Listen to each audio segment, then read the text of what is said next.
maliitong bundle talaga to eh. Laglag yan. Normal na araw lang at nagsesearch ako sa Google kung saan pwedeng magandang pumunta sa Pilipinas. At nakita ko to. Ang Rice Terraces ng Mountain Province. Sobrang ganda, sobrang solid at sobrang nakakamangha kung paano ito nagawa. Pero sa gandang meron ito, may isang bagay ang umagaw ng aking atensyon.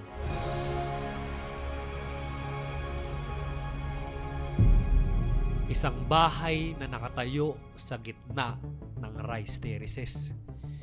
Tinignan ko siya sa Google Earth at oo, talagang nasa gitna lang siyang mag-isa. Isang bahay na malungkot at walang kasama. Tinignan ko nga yung mga picture ng iba't ibang tao dito eh. At oo, laging nakasingit ang bahay na to sa kanilang picture nang hindi nila alam. Kaya ngayong araw, me and my friends will go on a mission na hanapin ang bahay na to. Saan kaya ito matatagpuan? Meron kayang nakatira dito? Bakit kaya ito ginawa?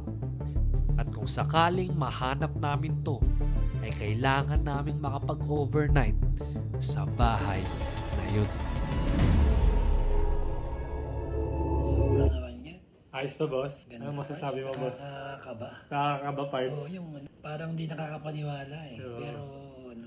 Kaya nga gusto ko lang sabihin sa inyo guys na November 28, ilalabas na natin to sa Biyernes. Friday, this coming Friday. This coming Friday na boss. Lapit na pala. Malapit na. And kung gusto mo naman na mapanood agad siya, meron na kasi akong private link na tinatawag. Kumbaga, mapapanood na nila agad bukas. Sanda ko niyan.